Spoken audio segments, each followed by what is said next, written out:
Shaun is a man stuck in a rut, late 20s, stuck in a dead-end job, coasting through life with his best mate Ed, and somehow convinced that just showing up counts as being an adult. He lives for the routine, work, the Winchester pub, the telly, and he's comfortable there, even if the people around him are not.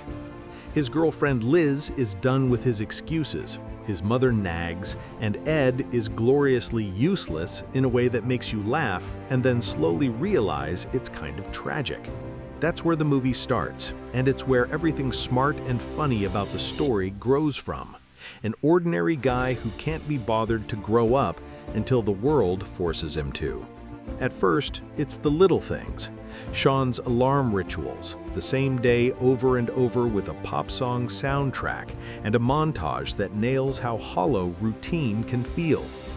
He bungles a moment that matters to Liz, trying to propose in the kind of half-hearted, clueless way that only a man like Shaun could, and she dumps him.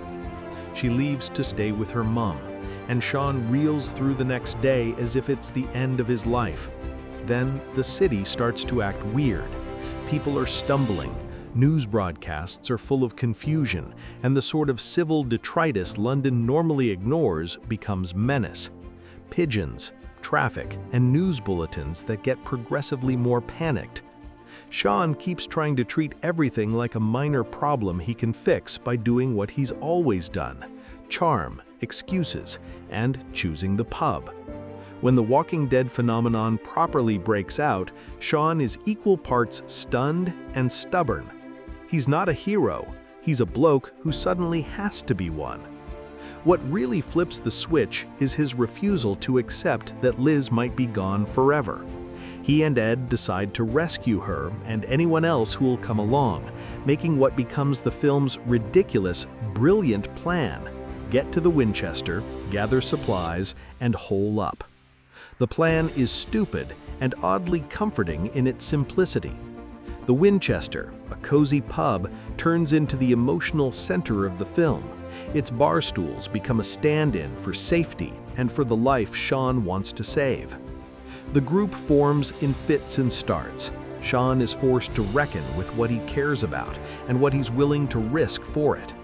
He's not suddenly a swashbuckling action star. He's terrified, bumbling, and sometimes cowardly, but he grows into someone who can make impossible decisions. Ed, bless him, is comic relief and a tragic anchor. Loyal, selfish in charming ways, and entirely human. He's the kind of friend that makes you laugh when things get bleak, and that makes the audience feel the stakes when the jokes stop. They pick up survivors along the way, friends, neighbors, a couple who argue and then become shockingly brave, and every stop is a little scene of British domestic life turned dangerous. A short trip to a supermarket becomes a pitched battle of awkward tactics and improvised weapons. There's that unforgettable sequence of Shaun and the gang fighting through a shop while arguing about the best way to kill zombies, which is darkly funny because it's so human. Amid terror, they bicker about procedures, priorities, and loyalty. The movie's tone is razor-sharp in those scenes, mixing gore with very particular, very British humor. You watch people trying to maintain small civilities as mortality knocks on the door, and it's oddly heartbreaking. Shaun's relationship with Liz is the emotional through line. He keeps trying to apologize and fails spectacularly, until the sort of loud, dramatic moment only a zombie apocalypse can provide. He finally stands up and tells Liz how he feels in the middle of chaos, which is both incredibly romantic and utterly ridiculous when the background is the world falling apart. That juxtaposition is the film's genius: normal human emotions in the middle of absurd horror. Shaun's growth isn't instant. He makes mistakes, lets people down, and occasionally acts like a coward, but the more the city collapses, the more real his decisions become. He stops drifting and starts choosing. Not every rescue goes to plan. There are losses that land hard because the movie doesn't let you forget that even in comedy, stakes matter. When someone you care about is infected, the film forces Shaun into those gut-wrenching choices. How do you handle the person who used to be your friend when they're no longer themselves? The soundtrack of groans and the sudden quiet after a fight are real enough to give you a lump in your throat, and the humor never undercuts the sorrow. Instead, it makes those hard moments feel more human. You laugh because you have to, and then you feel guilty because laughing is all you can do. As they fortify the Winchester, that familiar pub becomes both sanctuary and prison. The survivors try to recreate normal life inside those walls, polishing silverware, talking, watching telly, and pretending that the world outside is just on a particularly bad night of television. There's a bittersweet comfort to those scenes. People take refuge in routine because it's the only way to preserve something like dignity. Shaun learns how to be responsible in those mundane ways, making plans, listening to others, and actually leading. It's the small leadership moments, calming someone down, choosing who goes on a supply run, that show his real change. He's no action hero, but he becomes someone people can count on. The film's comedy never feels like an escape hatch from danger.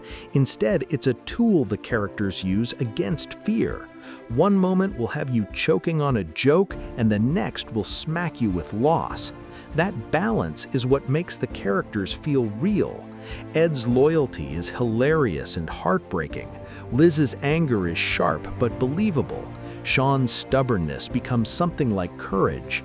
The emotional beats land because the characters are fully drawn, even when the effects are joyful splatter and goofy choreography of zombie fights.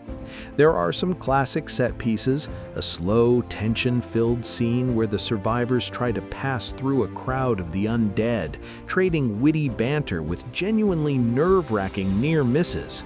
A pitched brawl in a convenience store that turns into a parody of planning and an ode to improvisation.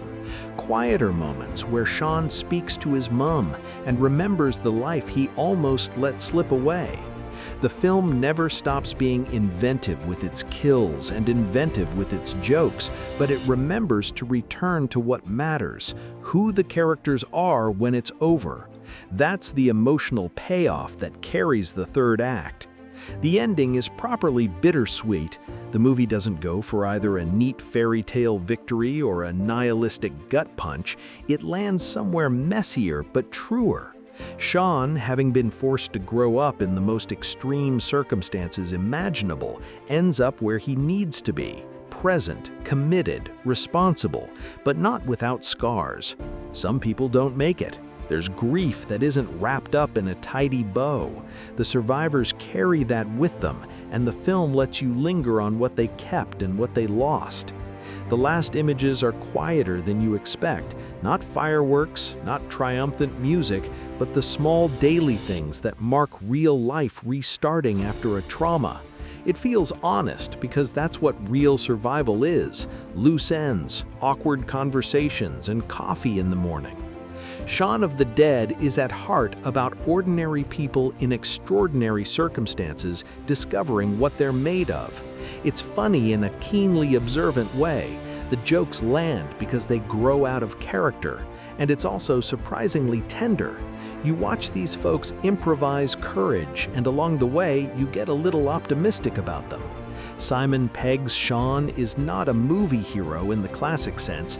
He's someone who grows into his responsibility by doing the small, essential things that make a life worth having. Nick Frost's Ed is the kind of friend you want to take home and then put on a long, complicated leash.